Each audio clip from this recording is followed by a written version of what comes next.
Hello, everybody, and welcome to the Best Ever You show. I'm Elizabeth Hamilton-Guarino here with author Mike Robbins. Mike, how are you? I'm doing well, Elizabeth. Thanks for having me. Thank you for being here. Everybody has websites across the bottom there, mike-robbins.com. I would love for everybody to go there. Mike, where are you in social media these days? Do you like Facebook or Twitter, or where are you hanging out? It's funny. I have kind of a love-hate relationship with social media. Yeah, no, I mean, you can I hear find you. me on Facebook or Twitter or LinkedIn or Instagram. I'm on all four. So, Okay, but we're going to send everybody to your website because I'm going to keep this up here for a minute because what I really love about your website is it's got your podcast, it's got all of your books, it's got your speaking engagements, yeah. and what else? There's a lot of content on there. Yeah, we got the podcast, lots of articles on the blog from years all the way back and videos of me speaking and other stuff. So you can find out all kinds of good stuff there. All right, there we go. I'm gonna hide that. So what I would really like to talk to you about is all of your books. How's that? So sit back, everybody. We're going to talk to Mike about all of his books. Sounds good. Which one should we start with? Because you're a Hay House author. Are Mhm. all of your books with Hay House? They're not my three most recent. So I've written five. My Yeah. first two books were published by Josie Bass, which is an imprint of Wiley. Okay. Probably makes sense to go kind of in order, chronological order. The first Sure. one, Focus on the Good Stuff, came out back in 2007, and it was actually quite a journey to get that book published because I Yeah. started my business in 2001. I mean, Elizabeth, you know this, and we've talked about this over the years, but I was a baseball player, grew up here in the San Francisco Bay Area where I still live, and that was my passion. That was what I wanted to do with my life, and got drafted by the Yankees out of high school. Didn't end up signing with the Yankees because I got a chance to play baseball in college at Stanford, where I played with our mutual friend Brendan Sullivan. Brendan. He was my roommate, year behind me, but we played together for a couple years. And then I got drafted in 1995 by the Kansas City Royals my junior year at Stanford, and I did sign a contract with the Royals. And the way it works in baseball is, of course, Elizabeth, but Yeah. there's 30 major league teams. You get drafted, you sign a contract, you have to go into the minor leagues, and there's a bunch of levels of the minor leagues. I ended up, unfortunately, getting injured when I was my third season in the minors with Kansas City. Tore ligaments in my elbow, blew my arm out as a pitcher and had a series Yeah. of surgeries. Yeah, tried to come back, couldn't come back, and then was forced to retire from baseball at the age of 25. Worked for a couple years in the internet world. And it was interesting. I needed a job. I needed to pay the rent. I was living in San Francisco, starting my life. I was, around the age of a The number of kids. Yeah. sons these days, so I was trying to launch myself. And it was a big, scary and sad transition because I thought I was going to get to play baseball for at least another 5 or 10 years, but had to sort of Yeah. figure out real life. But I had this secret sort of fantasy that I didn't really tell people about at the time, that I wanted to, one of my goals, if I had ever made it to the major leagues and people knew me as a baseball player, was I wanted to use that, what we would call now platform. People weren't calling it that in those days. Yeah. That platform, though, to try to inspire people. I thought maybe people, maybe young people, maybe kids, maybe other people would listen to me or want to hear about my story and my journey and some of my struggles and whatever, and that I could share sort of life wisdom or life advice that would be helpful. And I thought that would be really cool. Yeah. Um, but Very when helpful. baseball ended, I thought that was that was my shot. And now not only was I not going to get to play in the major leagues, which was a bummer personally, but it's like, how am I going to be able to inspire people? But what happened for me in the late 90s was I just started reading a lot of books and taking a lot of workshops and being inspired by, the Wayne Dyers and Deepak Chopras and Marianne Williamsons of the world. And I thought, well, they didn't go about this as professional athletes. Like, they went about Yeah. it some other way. So maybe there's a way I could still do that. I Yeah. would just need to figure out how. Yeah, and look at you now.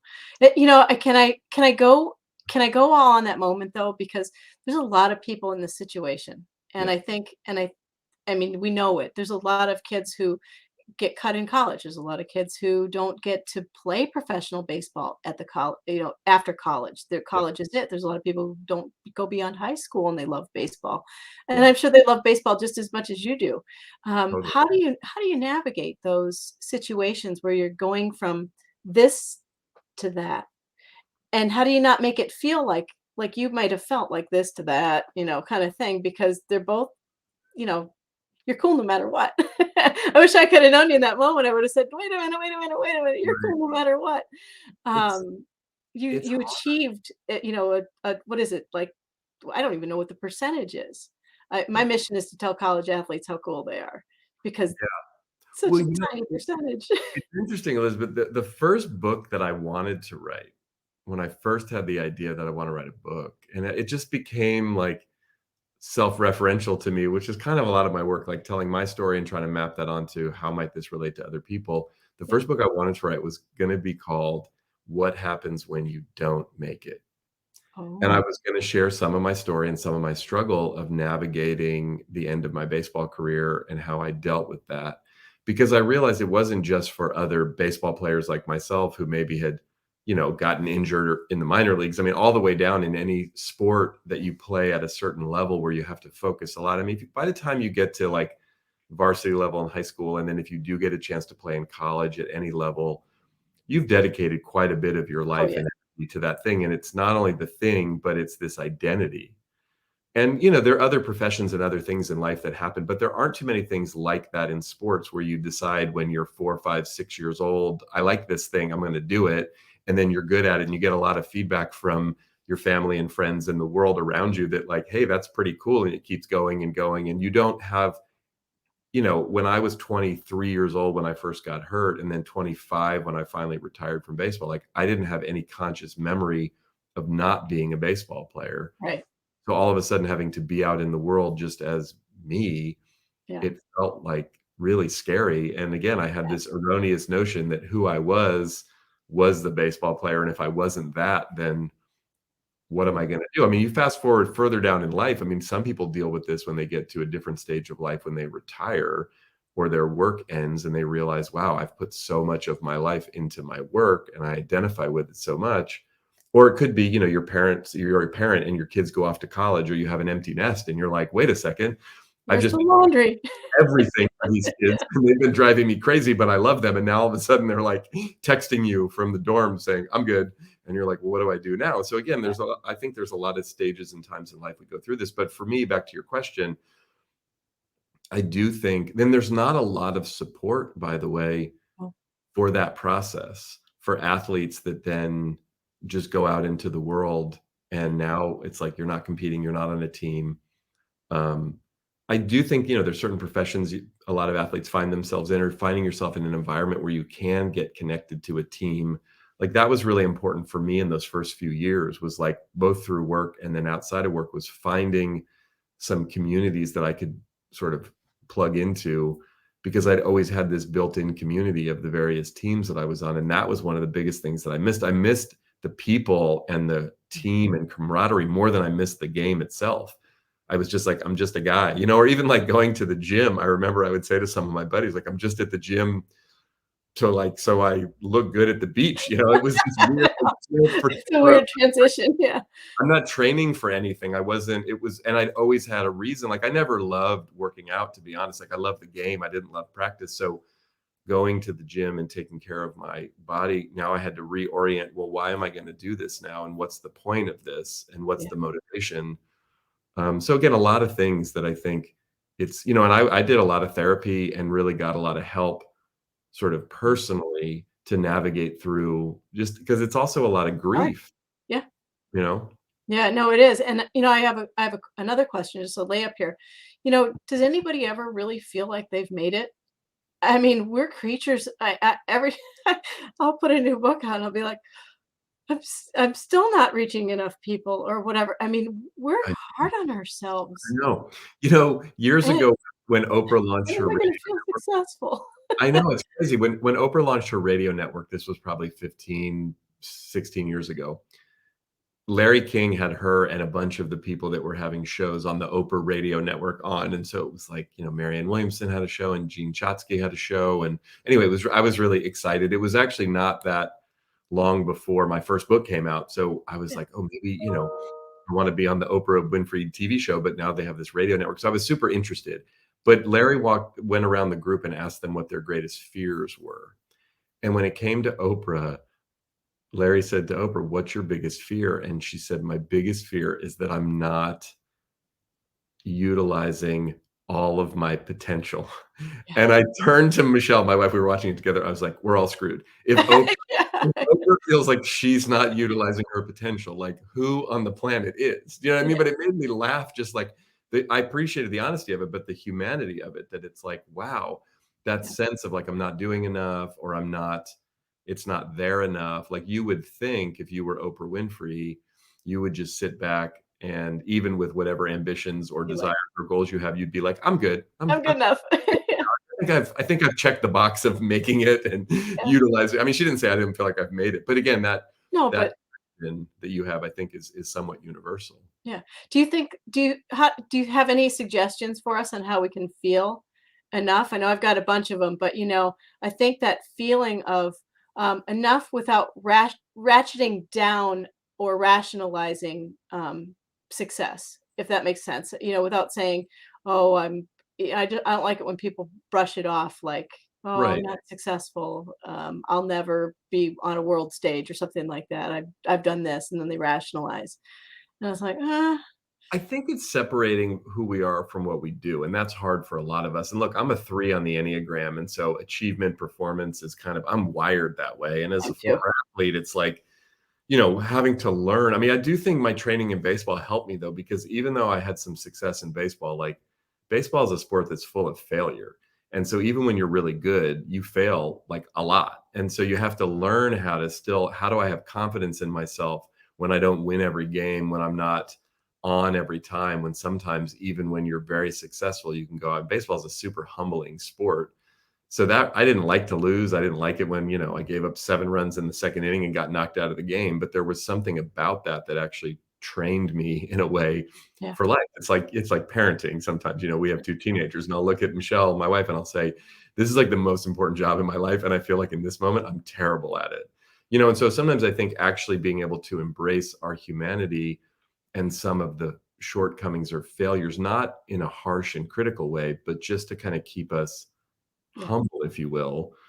And I also think another thing that I've learned over the years, there's a tendency we all have to be pretty hard on ourselves. Mm. But I think if we shifted into a different context, Michelle, my wife, years ago when I was first starting my business, this is back in 2001, and Michelle and I met in the Yeah. fall of 2000, and she and I started dating, and then I started my business like a few months later, and she was a big inspiration to it and a big Yeah. supporter. And she started a staffing company a few years earlier and was just getting into life coaching as I was. And she was a real, supporter and inspiration for me to Yeah. do it. So about 6 months in to the year, I can't remember what the heck was going on, but I was having a really bad day, and I was just in that place of pretty significant doubt, like, "What am I doing, and why am I doing Yeah. this? Just go get a job. This is ridiculous." Like, you know what? And I called her on the phone, and I was like, "Oh, I suck, and this is no good, and I can't do this, and I don't have what it takes." And she listens to me for a few minutes, and she said, "Okay, first of all, thank you for being real about how you feel, and I appreciate the openness and that you trust me and the vulnerability of everything you just shared." She said, "But I'm gonna say something to you, and I need you to listen to me right now." And I said, "What?" She said, "Stop talking about my boyfriend like that." "What?" And she goes, "You just said some really mean things about yourself. And I get it, but if someone else said those things about you, I would be mad. Yeah. I would be offended and I would defend you. And that would not be okay for them to speak about you in the way you just spoke about yourself." She said, "Just because you're you doesn't give you the right to do that." And I was like, first of all, I was like, wow, I really like this woman. Yeah. But then Very. but it never really occurred to me fully until that moment that like, oh yeah, when I'm mean to myself, when I'm harsh with myself, when I'm critical of myself, of course, at some level, even back then, and especially now, I know that that's not conducive to my own well-being, to my own confidence, to all the things. I know it has a negative impact on me. However, it made me realize like the people in my life, like Michelle, who love me and care about me and value me, it's actually disrespectful to them. Yeah. So again, when you and I are mean to ourselves, it has a negative impact on us, but it's basically telling the people in our lives who love us and value us and care about us, like, "You're an idiot. You don't know what you're talking about. Like, I'm really not any good. You shouldn't, whatever." And it's like, wait a second. If Yeah. for no other reason than out of respect for the people that we love and care about, who we know love and care about us, let's stop being so mean to ourselves. Beautiful. And it's actually going to benefit everybody. Yeah. It's the title of your next book. Let's stop being mean to ourselves. I Yeah. want, I want a story in it. Yeah. No, Oh God. Anyway, yeah. Okay. So, yeah, thank you for sharing that because that's really wise. I mean, it is. Thank you, Michelle, too, for teaching. Maybe do you think she taught you that in that moment? Do you think that was a full on lesson? absolutely. I mean, she Yeah. teaches me things all the time. And So it's does my like, husband. My husband is like Kazan, and I'm like, oh yeah. He'll teach me things like that too. So very cool. All right, yeah. yes, Yeah, yes. I love our spouses. They're very neat people. So yeah. Okay, talk about your next book. So that was bumpy going into that first book, and I Well, and I the, love the I the love the story, history of that because people will think, oh, well, you're Mike Robbins. You just wrote a book and it was easy for you. You know how that is? It's like writing books is easy. well, and the first book, so I started my business in 2001. The first book doesn't come out till I was 7. And I got rejected 25 times. Yeah. I had 2 different literary agents. And so the story, though, of how Focus on the Good Stuff finally got published was I'm on my second literary agent. My first one had sent it out to a bunch of publishers and they all just sort of, all at once, and they just rejected it, a couple different rounds of rejections. And then Yeah. my newer agent that I had, and this was like a fancy New York agent, and I was all excited to have her as my agent, and she would send it out one at a time, and we would wait for like 3 weeks, and then they'd say no. And so it was this long, drawn out process where it was like, death by a thousand cuts, right? And then after probably the 6th or 7th rejection I'd gotten working with Linda, now my second literary agent, she says to me, Mike, you're a nice young man, and I know you're really passionate about this appreciation and gratitude stuff, but I don't think this is going to happen. Maybe you should come up with another idea. And she told me this on a Friday after we had gotten the most recent rejection. And I was like, okay, and I'm 32 years old at the time. No, just, yeah, 32. We had just had Samantha, our now 16-year-old, was just born. But I remember telling Michelle, and we have this new baby, and I've got rejected on the books, and I'm like, I can't get this book published. And maybe Linda's right. Maybe this is a bad idea. Maybe or I don't have enough of a platform. All the things they were telling me why they weren't publishing the book. But over the course of the weekend, I got really mad. And I called Linda on Monday and I said, listen, I'm ready to write this book. I'm going to write it myself and publish it myself. I'm not waiting for you or some publisher to give me permission. I'm ready. And she was like, Ooh, okay, hold on. Before you self-publish, which is, if you want to do that, we can do that. She's like, but I got 3 more publishers on my list that I haven't reached out to. I'm going to reach out to all 3 of them this week at once, and I'll send them the proposal and let's just see what they say. And she calls me back a couple of days later and she's like, Mike, you're not going to believe this. All 3 of them are interested. And this, Elizabeth, was the same proposal that kept getting rejected. yeah. But there was something in me that I shifted and finally was like, I'm ready. Yeah. And we ultimately got the book deal with Josie Bass, which is an imprint, as I said, of Wiley, but they're actually right here. They're in San Francisco, so that, where I live. And then I wrote that first book, which was super weird and scary. And like, I'd never written a book before. I don't Yeah. even really like to write. It's hard. I was the kid in college that was always like pulling the all-nighter to write the paper because I was like, Oh, hard no, to no, write yeah. the words. But yeah, that book came out in the middle of '07, and it's been 15 years, and it changed my life. I mean, if I hadn't published that first book, you and I wouldn't be talking right now. There's so many things in my life that wouldn't be happening professionally if I hadn't written that book. And, all of my books they're like kids, right? They're all important. They're all special. They're all different. But that one has a special place in my heart because it was the first one and I wasn't sure I could do it. And I'm grateful that it worked out. Yeah, that's my percolate book, kind of the same thing. You're like, here's my stack of rejection letters, feeling like giving up. I actually self-published it. Like I actually was about to pull the trigger on it. I had a white cover. It just was so basic. It wasn't formatted. I'm just doing this. I'm so sick of this. Yeah. And I actually sent that book to Reed Tracy. The book was done. And he said, "Well, I'll do it over at Right. Hay House." So, those moments where you're about ready to just give up, do something else, go get the real job, whatever it is. How important do you think it is to stick to your vision, or especially if it's a conflict. It's like Yeah. such a conflicted moment because you feel like crap, but you want to keep going. It's like, oh, and the people around you, if you have the wrong person around you, you may not keep going. Imagine if Totally. Imagine if Michelle said, "Throw in the towel." Right.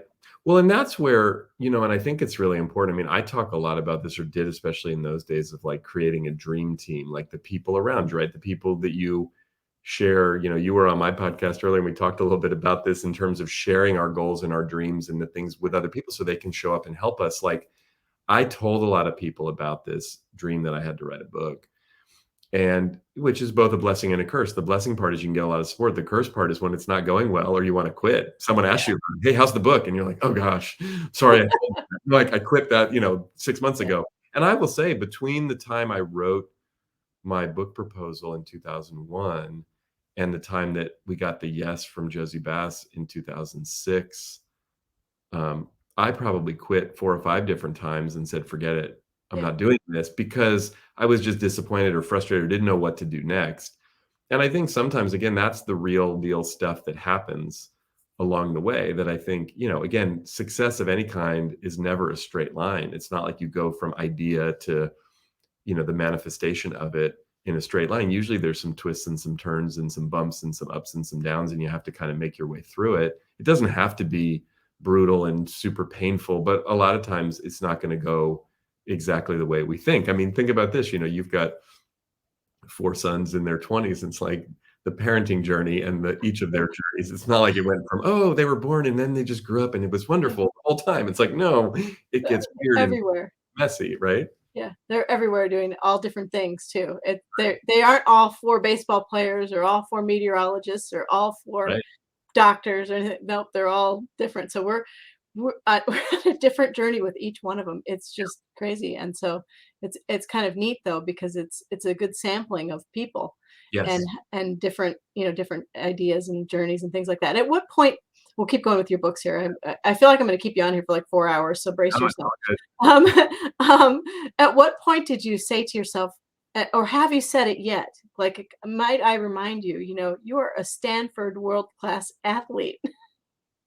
Yeah. Do you ever kind of go there and go, wait a minute, my value, and not that you place all your value and identity on that, but do you do that at all? Or are you like, okay, do you think I know you're not ego and arrogant and all that stuff, but down in here, do you go, wait a minute, that's a really neat thing to have accomplished? Are you ever easy on yourself? Oh, yeah, yes, I would say this about it. It's kind of a double-edged sword for me. So, like, going to Stanford, playing baseball there, graduating from Stanford, getting to pitch in the College World Series, getting drafted. Yeah, But I mean, these things, like, again, I'm a 3 on the Enneagram, so those things do matter to me. I was proud of them at the time. I'm still proud of them now when I look back. The part that I would say is tricky for me, and I think this is true for a lot of us who consider ourselves high achievers, is there's a way in which it's never enough. that's And if real. you have some success, so you publish a book, it's like, oh my gosh, people are like, that's so amazing. And then it's like, yeah, but it hasn't sold enough copies yet, or it's not on the New York Times bestseller I list. know, right? Right? It's like, hey, you bought the house. Well, the house isn't big enough. Well, I mean, there's always a way in which we can do that. And I think sometimes, like, I am grateful that I went to Stanford. I made some incredible friends. I learned a ton. And in some ways, when I go back, like, for reunions, and I remember being on a panel a few reunions ago, they have reunions every 5 years at Stanford. And I said I have kind of a love-hate relationship with being a Stanford grad, because on the one hand, I'm super proud of it and I love being here and I met some amazing people and I learned a lot. And on the other hand, there's a ton of pressure that I feel, and I think a lot of us feel, like we're supposed to go do something great. And if it's not like really, really great, it's like, well, what did you go there for? Because Oh, there's in that I realm, never would have thought of it like that. when you Yeah, think about it, if you think about it, just, I mean, you just put, your kids are still in school, and like, when you think of it in terms of just the egoic part of sort of yep, I ranking get it. like the top schools in the country, if you go to a really top school, it's a privilege, it's a blessing, it's so many wonderful things. But then that sort of sets you up in life, like you're supposed to go out and be like the Be a best. rocket scientist or something. Right? You know what I mean? And I say that respectfully, like, I don't know what it's like to go to college anywhere else. And then people listening might be rolling their eyes and like, oh, we feel really sorry for the kid that went to Stanford. But in Stanford, some yeah. ways, there's a way in which I talk about this sometimes when I'm in certain environments. Like, I just did an event at Google last week and I was talking to the folks there. And it's like, if you work at a place like that, where it's like people really want to work and it's this really amazing company and they do it's like there can also be this sort of dark side of it that people Yeah. don't talk about. Where do you go? Where do you go from there, or how do you feel about yourself in relation? Again, it's like the person that moves to Hollywood and is a working actor, but And doesn't become a star, bussing and then tables. yeah, in their minds, they might think like, "Oh, I'm nobody," but, they grew up in Ames, Iowa, and they moved to Hollywood, and everybody from home is like, "Oh my gosh, you made it." But it Yeah. goes back to your question, like, do we ever really feel like we made it? Yeah. Which is why I think it's so important to share our dreams and goals because other people think you're really amazing. And Right, and we help you we help you fill those gaps when you don't think you are. It's just it's a firm reminder of how amazing you are, totally.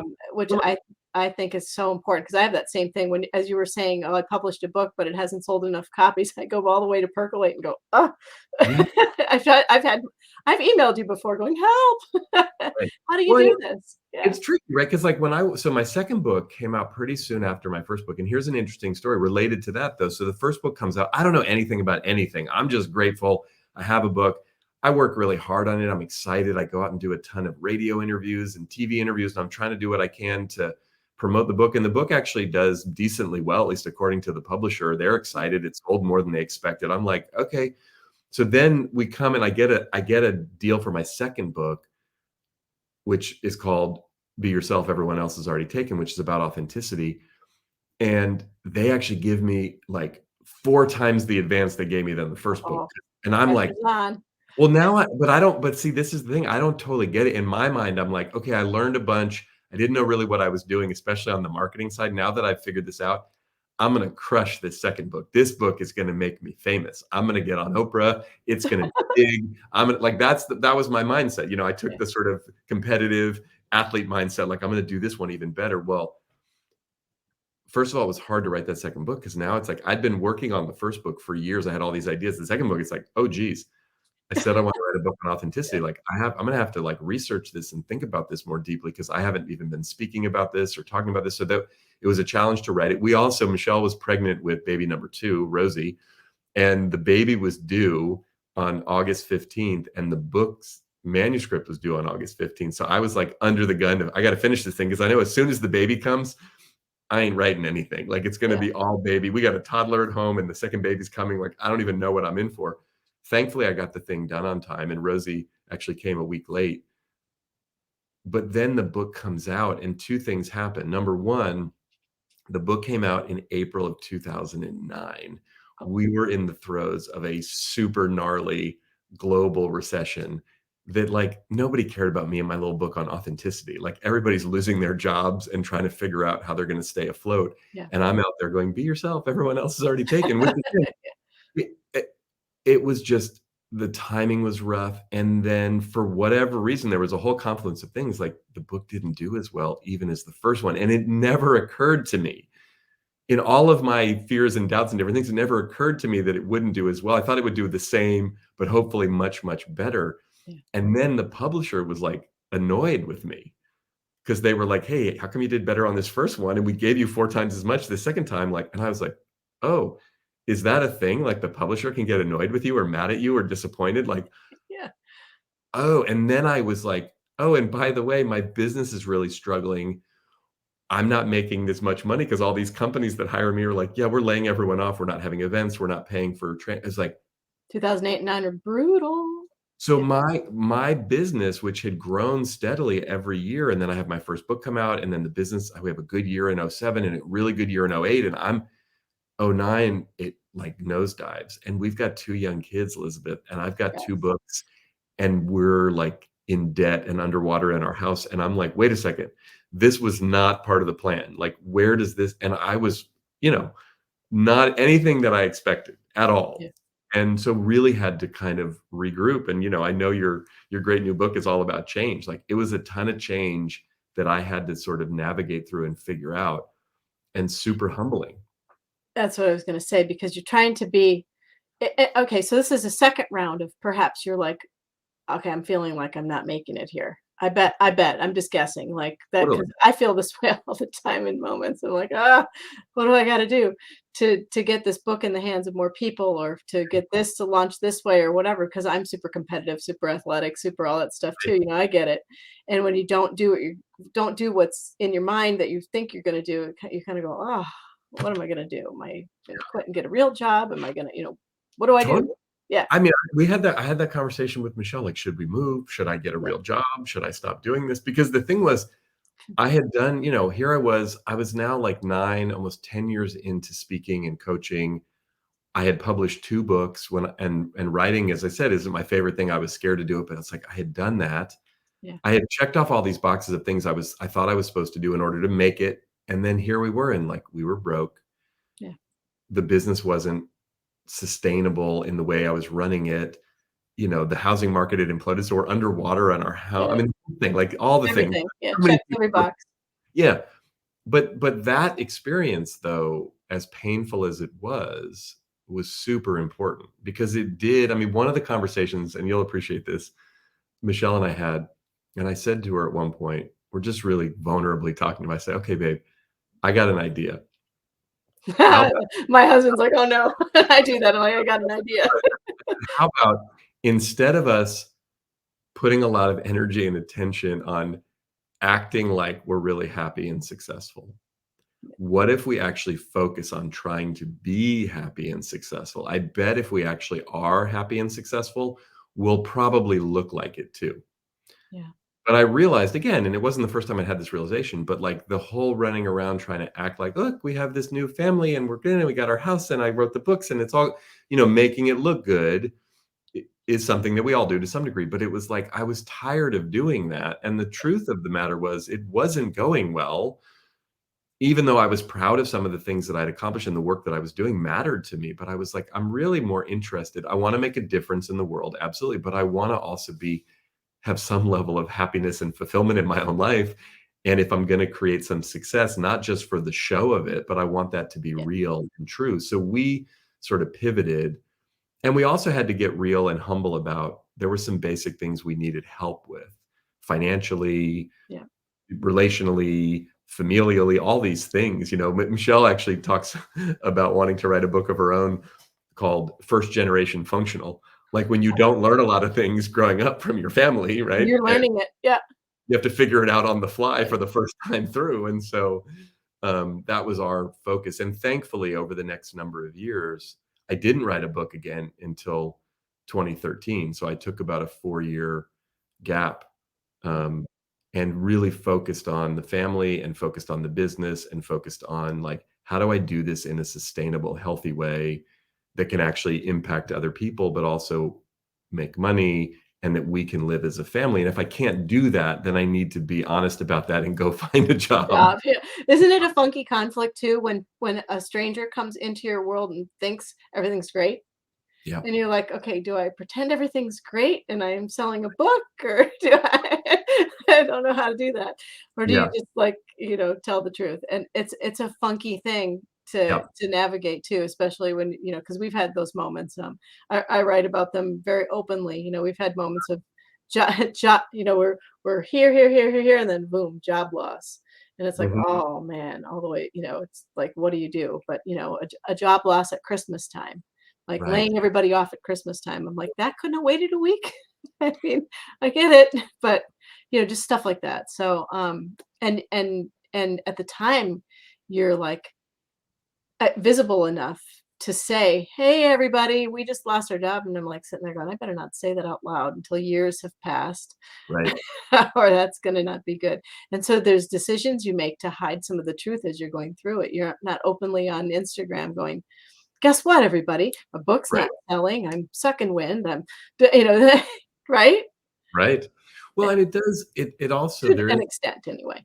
Yes. There's a piece of it, though, I think if we can start to tell the truth more to ourselves and to the people around us, whether we broadcast it or not, or write about it or not, I mean, that can be helpful ultimately, and I've done quite a bit of that, as have you. Yeah.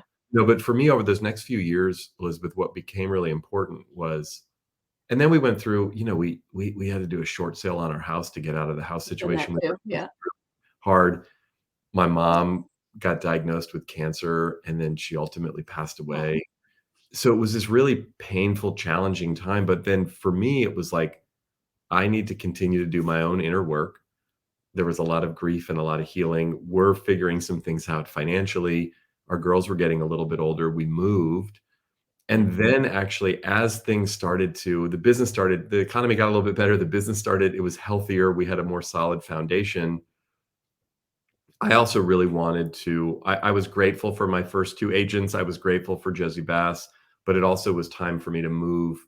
And I wanted to partner with Hay House. So I had met Reed Tracy, the president of Hay House, and Louise Hay a number of years earlier. And I just felt like my work and kind of the way they had set up that Fit. community, what I understood, I had some friends who were publishing books with them.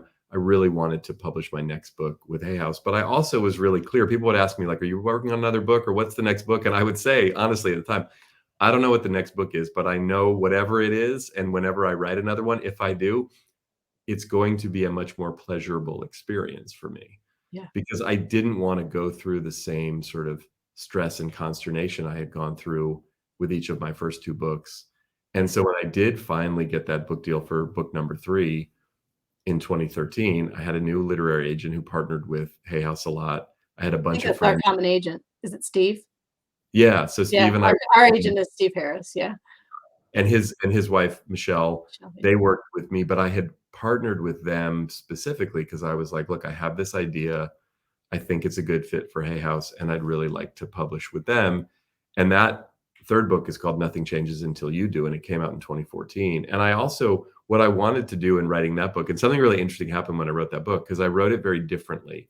My mentor had been a beautiful man named Richard Carlson, who wrote Don't Sweat the Small Stuff. Oh, And nice. he actually very suddenly and tragically passed away back in 2006. In fact, the last thing that Yeah. Richard wrote that was published was the foreword to my book, Focus on the Good Stuff. Oh, He wrote it interesting. 3 weeks before he died, and he was 45 when he died. Wow. Pulmonary embolism, sitting on an airplane, flying to New York City to go promote the book that he had just written at the time. Super sad and tragic. Yeah. Um, and I've, stayed close with his wife, Chris, and with their family. And Chris has continued to publish more books about Richard, but also a Yep. few more of the Don't Sweat series, and has done an amazing job continuing with that. But one of the things that I'd wanted to do was write a short essay style book in the style of Don't Sweat the Small Stuff, which Richard is much more succinct and pithy than I am, because his were like 100 chapters. So the way I did it ended up being 40, because if I'd written 100, the book would have been like 1,000 pages long. Yeah. I'm not very short-winded, but I wanted to write this book. And what I love most when I go speak, and speaking is my favorite thing to do, Yeah. is I'm a storyteller, and I like to tell stories, and that's kind of the way that I teach and the way that I'm oriented. And so I'd written some stories in my first two books, but I wanted to write a book that was really, what are the stories that I tell when I go speak that I think are the most meaningful and important, and what are the lessons from those? And so that book was just, it's a weird way to think of it, but I almost thought of it like I've been speaking at that point for 13 years. And this sort of felt like my greatest hits. Like if I were a musician, or Yeah. like I'm going to put my favorite stories and orient them all. And it was all around the themes of self-compassion and self-acceptance and self-love, which was emerging at that time for me as a big sort of focus of my work. Yeah. But something really interesting happened. And this also goes where we have to pay attention to the world and the universe and kind of the feedback we get. I write that book. I published that book with Hay House. I'm so excited. I'm super proud of it. It's actually my favorite of my 5 books still. But what was interesting is I put it out into the world, and it didn't do that well. And I was surprised, because I was like, but this is like, I thought it was going to have, the book didn't get responded to in the way that I had hoped. Yeah. However, my business really took off in a whole, like it went to a whole other level. And what was weird is I'd been doing for, the first 12, 13, 14 years, I've been doing a lot of speaking in the business world, in the corporate world, but I always sort of felt this little sense of inauthenticity, Elizabeth, because like I'm not a business guy. Like I spent all those years playing baseball. I worked for 2 internet startup companies during the dot-com boom. And then I got laid off in 2000 when the dot-com bubble burst. And I started my business at 26 years old after that. Like that's my business experience. Like to go in and I'm speaking to like managers at Wells Fargo about, and I'm like, why are they asking me to do this? Like, I don't really know how to do this. I've never done this, What am I Yeah. going to tell these people at IBM or these teams at, Charles Schwab about? Like, so I say all of that because, but now I've been doing this for so many years, and I kept thinking like this book and Hay House and the whole thing, I'm gonna go even deeper and more personal and more spiritual with my work. But what ended up happening was all of these big corporations that had been hiring me for years were doing that even more. And I'm talking to the CEOs and I'm talking to the senior leaders in these companies. And I finally was just like, maybe that's what the universe continues to deliver to me is, Yeah. hey, Mike, go and talk about these personal and spiritual topics in the business world and do it in a way that's helpful to leadership and teamwork and performance, because that's what people are wanting. And like, it was a weird way. It kind of happened sort of backwards, if you will, for me. Yeah. I listened and I was like, oh, maybe what I'm really talking to people about in a lot of cases is bringing your whole self to work, which ended up being the title of my fourth book. Nice. I was like, I'm going to go, I had this idea and I was like, I want to go give a TED talk on this, which I did. And I want to see if this resonates. And it did. And then I was like, let me take all the work that I've been doing for all these years that I've written about in different ways, but I've never really written a book from start to finish. Like, here's some of these key principles for people. And that's what Bring Your Whole Self to Work ended up being. And my business over the last number of years has continued to grow and expand. And it's almost exclusively, even though it continues to be very much about these personal, spiritual topics, it's almost exclusively in the business world. Like, Yeah. that's what I do. 90 to 95% of my work is me speaking at events or delivering programs either virtually over the last couple of years during COVID or in person for teams and leaders with these, in these big companies. So did that help? First of all, it's awesome. But second, did that help you move off of like the focus on how many copies of something sold? Yeah, it In did to a way, like, some degree, because I think what I did was I disengaged my ego from this competitive, like, I mean, look, would I love to write a book that sells millions and millions of copies? Of course I would. That would be fantastic, right? And like, none of the books that I've written have ever really taken off to be these big sort of best-selling books that lots of people know. But what I started to get more in touch with is kind of the same thing. Like, when that whole thing happened in '09 and the economy cratered and our business really suffered and we had a hard time. And I had this fantasy with that book that like, this book's going to make me famous and it's going to be a New York Times bestseller and I'm going to sit on the couch with that's Oprah what I and all did that. with Percolate. Yeah, and I none of did those. it, and I was like, "Why did I do that? I Well, don't look, get it." I think though it makes sense. I mean, it's not, I don't think it's wrong to have those desires or those thoughts, or Yeah. like, who wouldn't, anyone who writes a book, if they're telling the truth, they'd love for it to be, oh my gosh, like everyone's talking about this book. Yeah, not Um, talking about you. Like, I don't need people to talk about me. I'd love people to talk about the content of the book. That would be really cool. I don't care if you know me or not. I want right. you to know the book. But Yeah, it's like, if you see, I mean, there are certain people that will write a book and it does, it's like, look, my mentor, Richard, I mean, Don't Sweat the Small Stuff was his yeah, 10th got book, one back there, yeah. right? But he was 36 when that book came out. So he started writing when he was really young. He was a psychologist, but he would tell me, like, it was sort of a phenomenon and he couldn't even really explain it. It came out in 1997. So there was no social media, there was no viral videos. It was literally, what happened with that book? It sort of took off on its own, but people started to notice it had a catchy title and it was accessible. I mean, it was really a series of blog posts is what that book is. There was no blogs in those days, so you wouldn't have called it that. But there were a bunch of Barnes and Noble stores in the South that started to put it on the counter and people were buying it a lot. And this was before the publishers would pay for that real estate in the store up front. So it literally organically kind of went viral before that was really a thing. And Yeah, what Richard told me is there were weeks where the book scan number, like the number of books he would sell through Nielsen Book Scan, where they track that yeah. for Don't Sweat in 1 week, would be more than all 9 of his previous titles combined. Yep. 1 week. And so again, like, certain books will hit and become kind of a phenomenon. And there's really not much that anyone has anything to do with on that front. It's just like everybody's buying this book, everybody's talking about this book, everybody wants to engage in that. And so again, I think wanting that as an author is a beautiful thing, because of course we want our work to impact as many people as possible. Yeah. But for me though, when I got really humbled with that second book, I took a step back and went, okay, if I'm going to write books moving forward, of course, there's always going to be the fantasy that I have every time I sit down to write a book that like this one could be the one that really pops and goes. However, I'm not going to bet the farm on that. And I'm not going to have that be the strategy, because the truth is I want this book to reach the people it's supposed to reach. And for me, with my last two books that have been more business focused, the way that we go about even selling them or promoting them is really geared towards the audience that I'm already speaking to, the Love it. people who bring me in to talk. And this book is a tool for them to use as leaders, as teams in their lives. And yeah, if other people outside of that end up finding out about it and want to read it and want to buy it, wonderful. That's fantastic.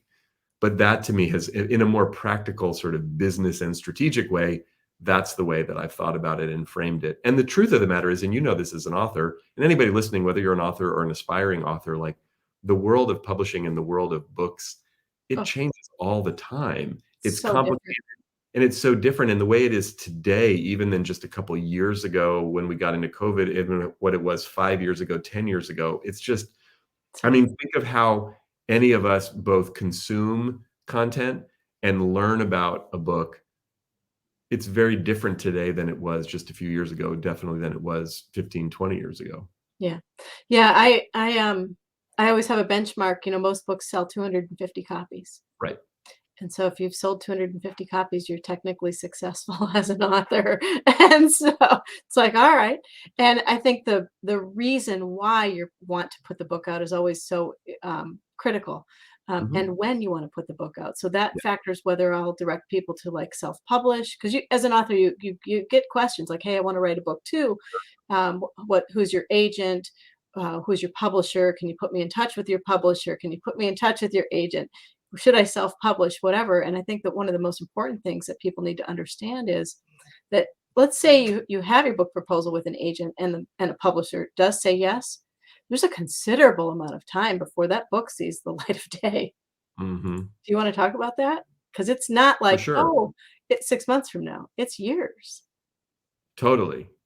Yeah. Well, and I think that it look, I mean, it takes a while and it's a process, right, for all of us. But I do think, I mean, and I've never self-published, so whenever people talk to me about that, I can't speak to that Yeah. specifically. I can't speak to, I have a lot of friends who've done it, so I know a little bit about it, but my only experience has been two different publishers, three different literary agents. Yeah. Um, and I mean, it's a process, and I've personally enjoyed the process, even though it's been challenging at times, because I think I usually need the amount of time from the time that I pitch the idea to write it, to work on it, to plan for it, to do the whole thing. Although it can be, my most recent book, as you know, is called We're All in This Together. And Yeah. that one was really interesting in the way that it came about. Because when I got done with Bring Your Whole Self to Work, I wrote it in 17, it came out in 18. And for me, writing a book is not easy. It takes a lot out of me. It's an impact, and Michelle, my wife, and the girls were both like, "Okay, Dad, maybe don't write a book for a little while," right? Because I mean, it's a lot of work. I go Oh, away yes. to write. It's just You have to be in a frame of mind, and you kind of have to stay there. You don't go. totally. Right? It's really, yes, like, okay, for 3 months, I'm right here, my head is here, and I'm writing, yeah, or Well, whatever it is. but Michelle and I went up to Calistoga, which is a little town in Napa, Yeah, which is about an hour from where we live. It's where I go write. Like, I wrote about half of Nothing Changes Until You Do up there. I wrote all of Bring Your Whole Self to Work up there. We went up for our anniversary. This is in 2018, which is in June, and the book had come out about a month earlier. And I'm up there, and it was weird to be up there because I'd been up there a lot the previous year writing the book, and so I was there, and I'm kind of in that space, and I got this download, like, and it was a download that download.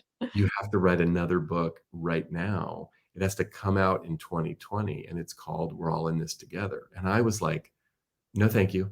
Um, like, because I was like, I'm busy. Michelle's not on board with me writing another book. I'm not on board with me writing another book. My team, nobody around me wants me to write another book right now, including me. So I'm not doing this. It would not leave me alone. The voice kept getting louder and louder. You have to write another book. It's called We're All in This Together. It's come. And so like after a while, I was like, I didn't tell anybody. I was writing a little bit about it in my journal, but I kept like, I was arguing with myself. Nope, nope, nope. And finally I'm like, okay, so I tell Michelle and she's not super excited about it. I was like, I said, look, let me pitch this to my agent and let me see if if she's interested. Let me then pitch it. we'll just see what happens. If maybe this is a terrible idea, nobody's on board, and then that'll be the end of it. And then I can just say, okay, I tried, but it didn't happen. Everybody's into it. Yeah.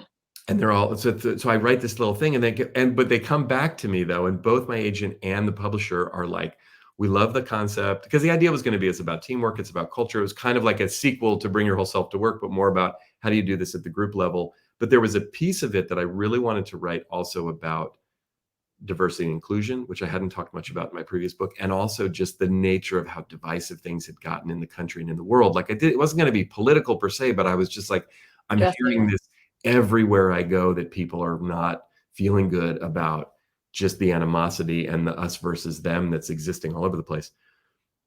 But so everyone comes back and they say, okay, we're on board to publish the book, but we don't like the title. So can we change the title? And I've never done anything like this, but I was like, no, if it's not called We're All in This Together, I'm not writing it. The title is as important, if not more important to me than the book itself. Like that's the book I want to write. And it has to be called that. And they're okay, fine. So I write the thing in 2019. I turn the manuscript in the end of 2019, and we know it's supposed to come out in the spring of 2020. Of course, I have no idea.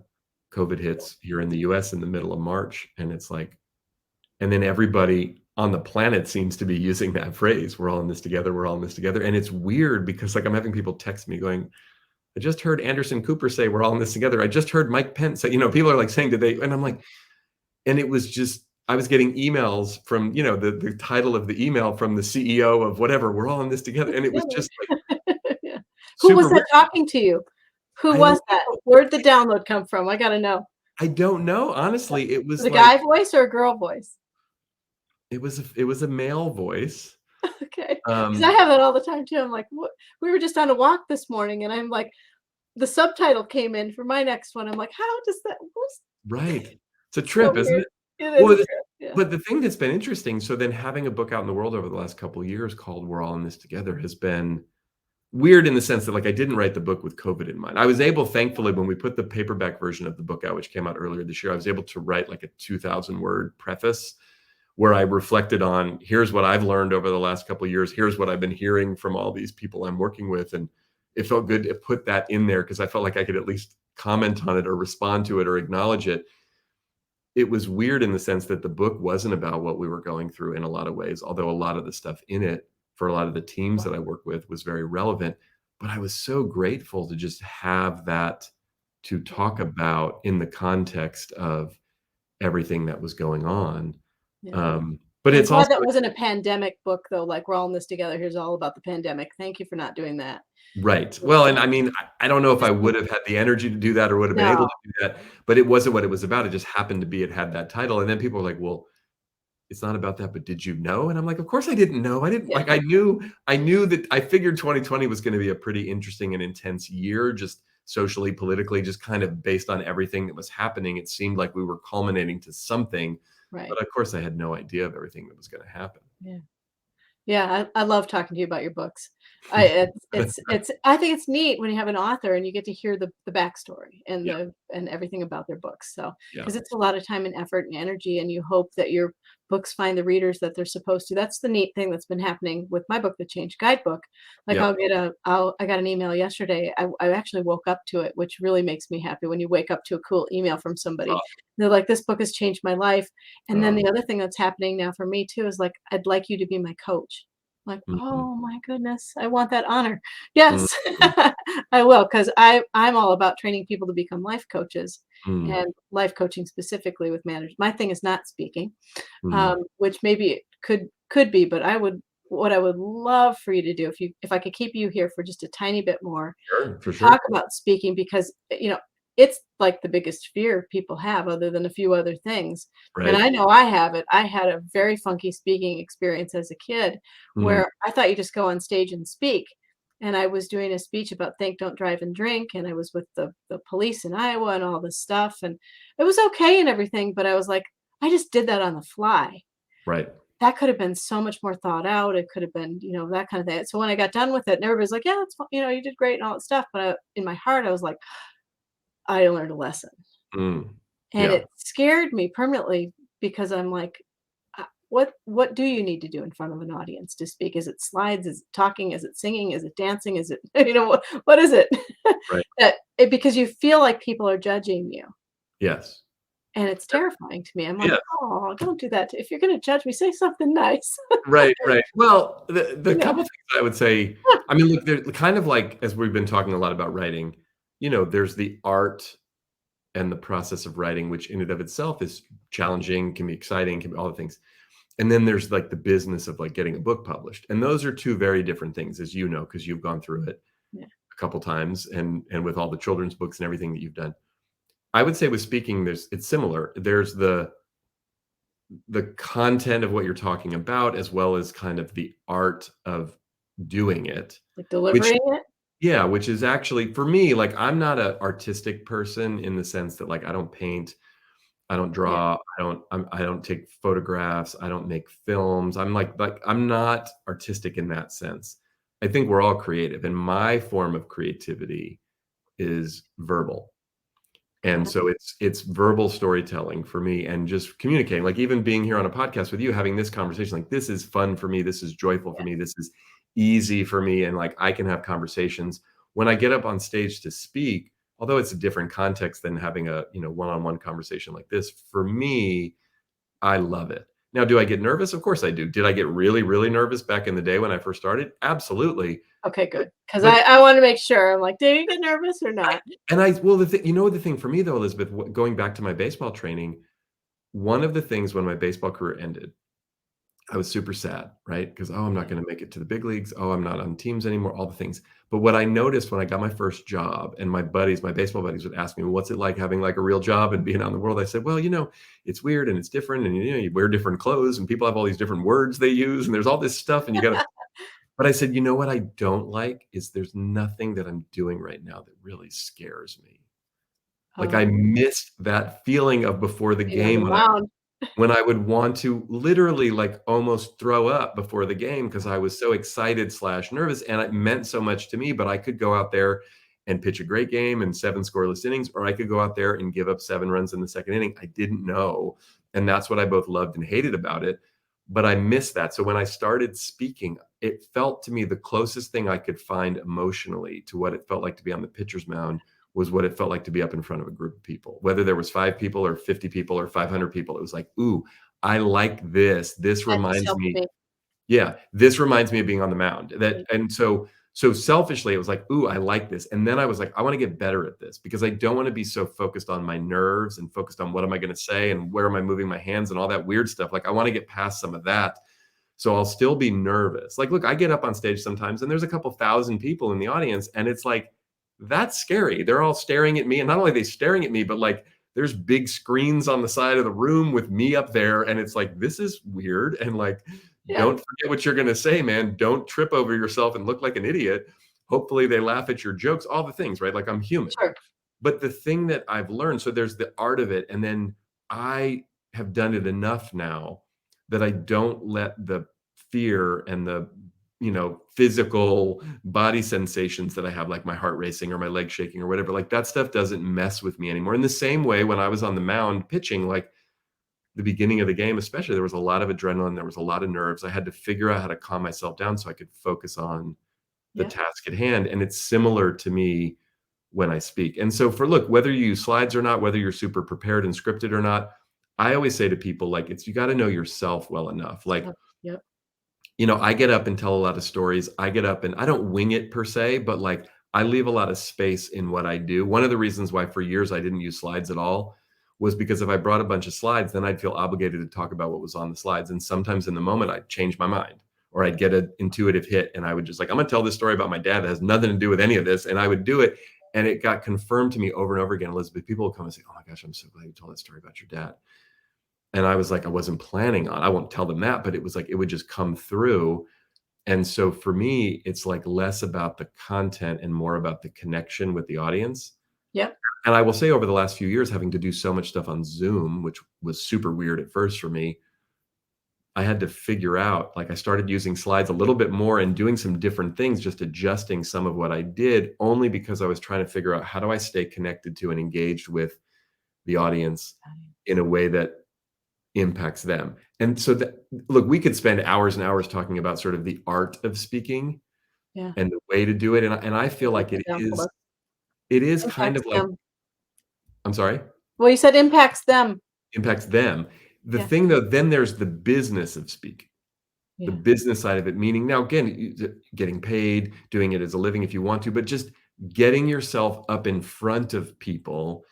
takes something because you have to get someone to invite you to say, Yeah. right? To say, Yeah. yes, we want to hear from you and your message resonates, or we think it'll resonate with this group of people. So whether we're going to invite you and just ask you to do it for free, or we're going to invite you and pay you tens of thousands of dollars to do it, like those are different.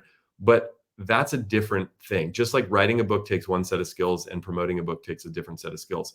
Speaking effectively in front of people in an engaging way that impacts them takes a certain set of skills. Getting people to invite you to come and speak takes a different set of skills. And Yeah. so for me, I've spent the last 22 years, like that's the primary thing that I do. And that's the way that I make a living, is speaking. And so, and it's also my favorite thing to do. So Yeah. kind of like, again, with my athlete mindset, I was like, I want to get really good at this, both like the delivery of it. And I also want to try to figure out, who do I talk to and how do I talk to them in a way that has them say, yes, we would like for you to come and speak. And oh, by the way, we're going to pay you to do it because Yeah. that's how I make a living. And look, all the things go into it. I mean, so there are things we do, writing books and having different things on our resume helps. But ultimately, at the end of the day, the books kind of open the door to some degree. And if I hadn't written one, if not five books, there would be a lot of places I wouldn't get invited. But ultimately, most of the speaking that I do and have done over the years, especially in recent years, comes from me speaking at an event, either in person or virtually, and having someone else in that group come and say, that was great. I have this other group, or I have this other event, or I have this other thing, or someone in that group referring me to someone else. Like all the books, all the media, all this stuff, most of the speaking that I do comes through direct spin-off from other stuff or direct referral from someone I know or someone who knows me. I mean, we get inbound inquiries sometimes, but that's more of the exception than the rule. It's Yeah. more like I did that event at Google last week and there were a bunch of leaders. It wasn't even that big. There were 10 people in the room and another 15 people on video. So it was a small event. It was a workshop, but every single person in that room is responsible for a couple thousand people in that organization. And they're going to have either another meeting with their leadership team or with their whole organization. And if what I said resonated with them and they liked me and they thought, you know what, I think Mike and his message would really impact our group, we will get a few of those folks to contact us most likely and say, hey, I was at the thing that you did for this. Could you do this for someone else? And I'll say, of course, I would be happy to. And that's how it goes. Beautiful. Yeah, I love what you just said. So I hope everybody this has been such a great conversation on so many levels. And I think that I think the conversations like this really open the door for people. They open the door for their hearts, their minds, their energy, their success, because I think a lot of people walk around feeling like they're less than. Mm, And we don't want people to walk around feeling like that. We want people to feel like they're enough and more than, like above the bar, right? Like no matter what you're doing. But and what I'd like to leave people on a note is like if you don't feel if you don't feel that way, like let's mm, say you're listening to this right now and you're like, I want to write a book, I want to speak, I want to do what they're doing or what he's doing or what she's doing or whatever. I want that so bad. I want it, but how? Kind mhm. of thing. Do you have advice to I know I've got what I say to people when they ask me that question, but what's your advice for people to do? I think it's I mean, I think the first thing is we gotta get clear about what we want and why we want it. To be really honest about that, like, what is it that we really want and why do we want it? Not that there's anything wrong with what we want or what, but just to understand more deeply what that is and why it's important. Yeah. And then I think, look, it's a matter of putting that out into the world and just being willing to, just because you want it or just because it's important to you doesn't necessarily mean it's going to happen. But if we're not willing to really articulate it and then share it, it's a lot less likely to happen. Right. So it's like get in touch with what it is, why it's important, be willing to put it out there in the world. And then it's a combination of both asking for support, both directly and practically, but also even kind of universal and, you know, spiritual support, but also being willing to do the work. Yeah. I was listening to an interview the other day who was Bill Simmons has a podcast too, and I love Bill Simmons. He's a kind of a sports and Yeah. pop culture guy from Boston, and he said that he often gets the question. People come to him and they'll say, "Oh, my son wants to get, or my daughter wants to get into sports broadcasting, or this person. What advice do you have?" And he said, "Look, I don't know what else to tell people, but just like be good and work your butt off. Like that's all I know how to say to people." And it's like, at the end of the day, I don't think we have to like suffer through it. But if you really want to do something, it's just like get good at it and be willing to work hard at it and be willing to ask for some help. And like it'll probably work out. I Yeah. think sometimes in this world that we live in, and I say this with respect for the fact that things can manifest quickly and beautifully. I think sometimes we have a weird aversion to just really working hard and Yeah. putting in the time. And like you get good at stuff. Malcolm Gladwell popularized that whole 10,000 hours thing. But I think part of it is like people will sometimes see me speak and they'll say, "Oh, that was really great." And I appreciate the acknowledgement. And I say, at some level, if I'm really honest with them, it's like, yeah, I've actually worked really hard to get good at this. This Yeah. didn't just happen. I had some natural skill and ability. I had some inclination towards it. I had some interest, but I've done the work and done it for a long, long time. It's not that I'm perfect. It's not that I never screw up. It's not that I ever walk off stage and go, "Oh my God, what was that?" But for the most part, I'm like, this is what I've been doing Working. for more than 2 decades. So Yeah. there's a reason And why it and might, you know, yeah, and understanding like the like if you're here and like let's say you are here and you've been doing this for a really long time, it doesn't happen overnight, like you're saying. You can wish for it at this point to get to here, but there's work all yeah, the way. With my little Pac-Man thing, it's there's work all the way to get to that point. So you totally. really have really worked hard. It's not like you just suddenly appeared on stage and it's like maybe in the beginning you suddenly appeared on stage, but I bet when you first appeared on stage you had a lot to learn. Still, Absolutely. And I yeah, think also coming at it with that sort of growth mindset, beginner's yeah, mindset too, of like, and that's one of the things I will say, COVID and going into COVID at the beginning was really scary for a lot of reasons. But when I first started doing everything virtually, it was super hard. And I felt like I felt when I first started my business because I was like, I don't know how to do this. This is weird. This is hard. This is strange. Like, but I was grateful for remembering, okay, I just would bring myself in that mindset. Remember when you were 26, when you were 27, when you were 28, when you first started doing this and you really didn't know what you were doing, but you were excited about it. Can you bring that same mindset to this and mhm, trust that if you do it enough? I've now done like 250 virtual events. Like I'm yeah, not scared of them anymore. They're not awkward. I mean, they're different, but it's just a different skill yeah, set. It's a different thing when I get in that mindset of, okay, I'm doing a virtual event now versus an in-person one. Those are just two different things. Again, it's like an audio podcast versus a video podcast or whatever. It's like a blog post versus writing a book. Like they're related, but they're different. yeah, And you have to bring different sets of skills to them. And so I think if we can, maintain some level of humility, but also know that, look, think about parenting. Like you've been parenting now for quite a while. You're probably a like you different could write type a book. yeah, you're probably a different type of parent with more wisdom and perspective than when you had your first baby or you had babies and toddlers, you know, clamoring at you and you were like, "Oh my gosh, this is insane." But now if I were to come to you with 4 little kids, Be like, I you would got you. have some wisdom and perspective of like, "Yeah, I remember those days. They're hard, but let me give you a few pieces of advice of what made my life sane." And you're like, "Oh, but you couldn't have known that back then. How are you supposed to know that?" Yeah. It's funny. I have our oldest came home with a kitten, so I call it Oh our man, grand kitten. And I'm like, "I've got you, little kitten." Like, you're the that's first awesome. one. May there be many more. It's pretty hilarious. But anyway, That's one awesome. more question and then we'll go. Mhm. This question is about imposter syndrome. So let's talk about like when you're first starting out and you want to go from here to here and you Yeah. don't feel good enough and you feel like a fake and a phony and a, why would anybody listen to me? And Right. for some people they stop right there in that moment. I've had that moment so many times. I've had people Yeah. call me up.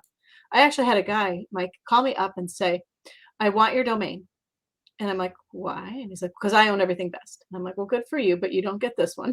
And then he Right. went off on me and he said, "You're nothing but a washed up soccer mom. You're over 40. You suck." I mean, he went off on me and I'm Oh, like, "Whoa, what is that?" And I went, "Dude, my kids don't even play soccer." Click. right. you know, and I registered that domain for about 30 more years. Good. So, yeah. but what do you do when you come across people like that who I say earplugs and bubble wrap all day long, Yes. like la la la la la, I don't want to hear you. But if you, I have had moments where it's crept in, and I'm like, oh, I feel like there are better people on this topic, or there's more people knowledgeable, or better degrees, or da. How do you fight that or work with it? I think you have to, for me, I have to just embrace it because my imposter syndrome still shows up. It's not Yeah, gone completely. It doesn't show up in the same way that it did 10 years ago, 20 years ago, but it's still, and I think every time we go to the next level of something, it shows up. shows up. And Is that so what that is? I always try to think of it like a companion. You know, that Oh, it's this voice of fear, it's this voice of protection. And at some level, it's kind of like, if we're going on a road trip, that fear voice, that imposter syndrome voice, it's invited into the car. It just doesn't get to drive. It doesn't get to sit shotgun. It doesn't get to pick the music. It gets to sit in the back seat. And every now and again, it will scream really loud, like, look out for the log. And it's like, okay, thanks. You just saved me from a pretty gnarly crash. So I will sometimes listen to you, but I'm not going to hand you the keys because you don't get to yeah, drive this thing. yeah, And so for me, it's like when I notice it coming up, I also try to go, oh, that's a really good sign. That must mean I'm stepping forward into something new that's scary. And that voice is going to yell at me and tell me, you're not good enough and you can't do this yet. And you don't know, because it's trying to protect me, right, from some potential harm. So there is some value to it, even though it can be really detrimental. And the thing that I often say to yeah, people when they're dealing with their own imposter syndrome is like, don't run away from it, like turn towards it, be honest with yourself. Now, you don't have to necessarily lead with it, right? Because sometimes, like, you don't want to sit in the meeting or the thing and go, you know what, I'm not really prepared for this. I don't know what I'm doing. I'm terrible. You shouldn't hire me. Because they're probably going I to have go, okay. imposter syndrome. Yeah, But, but at the same time, you want to have that conversation with someone before you walk into that room, yeah, yeah, honestly. You know what I mean? So that person can hold it. Like in the early days for me, Michelle and I would do this process that we had learned in a workshop that we took called clearing. And the clearing process was simply just this. I would say all of the things I was scared about and insecure about. I don't know what I'm doing. They're not going to like me. I'm going to be dumb. I'm blah, blah, blah, blah, right. And it was like a mental garbage can that she would hold. And I would throw all that stuff and she would just say, what else? What else? And she wasn't coaching me or correcting me or trying to pump me up or talk me out of it. It's like, what else? So that I would get all of that stuff out of my head. And then she would say, okay, I got that. I'm going to hold all that stuff for you. So what do you want to create when you go to this event or into this meeting or whatever? And then it would be like, okay, so it would be both the practical part, like, here's what I want to happen, but how do I want to feel? I want to feel confident. I want to feel at peace. I want to feel good about myself. I want to feel open and real, whatever. So it was like this way of not running away from the negativity, yeah, like acknowledging it. And at the same time saying, I get to say how this thing's going to go. And I think sometimes with imposter syndrome, we think we're the only ones that feel that way. Everybody feels that way, yeah, especially when stuff matters. And there's not a point that I have gotten to yet in my life, even with more confidence and more mastery of things, where that goes away completely. And I actually don't want it to, because I want to keep challenging myself to sort of keep stepping out so that I feel some of that. It's like, oh, this matters now. I'm stepping into something new.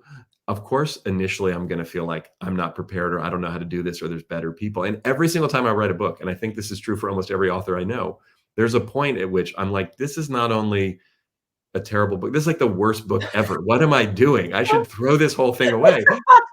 But I I had a think point where I had it, my whole manuscript on the floor and was crying. Like, yeah, I suck. I should. terrible. My This is husband was the like, "Listen." yeah, but I think that's part of it. Like Oh my my god, that's funny. favorite TED Talk, my favorite TED Talk of all the TED Talks, and there's so many great ones. My favorite TED Talk is Elizabeth Gilbert's first TED Talk on creativity. Okay, And in I'll it, now Elizabeth Gilbert wrote the book Eat, Pray, Love, really. which talk about like a book that hit and everybody, right? Like Yeah, that's why we're talking about they're still Elizabeth going to Gilbert. Italy today. Right. Yeah, But she tells a story in that TED Talk that she gave. The talk's from like '09, but I watched that talk. There was one book I was writing. I think I watched that talk like 25 times while I was writing the book, because she talks about her process and how creativity is more about opening up and letting it come through you than it being about you. But she talks about writing Eat, Pray, Love. And at one point, as she was writing that book, there was this massive runaway bestseller that like became a mega successful movie where Julia Roberts played her in the movie. Like, you can't get much more successful with a book than she got with that. Yeah. That at one point she almost quit because she thought this was the worst book ever. Yeah. And I'm like, okay, if she thought that in the middle of writing that great book, then me feeling that way when I'm writing my books is totally normal. There's Yeah. nothing wrong with me. I'm just having the normal human experience of doing this thing that's kind of a bizarre thing to do, which is Funny. write a book. Yeah, I try it's funny, I have a motto now from having gone through that, like, I have to write a book that I would actually buy. Exactly. I Yeah. gotta I gotta walk into the bookstore and buy my own book and think it's not crap. Right. But if you can look at Careful. some level, if whether it's we're talking about writing a book or creating anything, one of Whatever the it is. things that I try to do is say, if no one on the planet ever reads this or listens to this or cares about Good. this, is it still important for me to say or to write or to do? And would I still value it and benefit from it? And if the answer is yes, then keep doing it. It's not my job to figure out who's going to buy the book and how to, like, that's up to someone and That's the piece something I'm like, else. "Oh." Yeah, Yeah. yeah. Anyway, So, alright, well, yeah. on that note, everybody buy all of Mike's books. Throw one of mine in there too if you get a chance. Anyway, right, it's been I'm gonna let you we have an hour and 15 minutes here, so we're gonna close this out. But I appreciate all of your time and energy, wisdom, books, everything, speaking.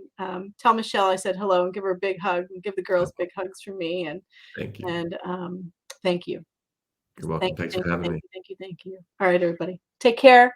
And oh, I'll put that back up if I can here. Hang on.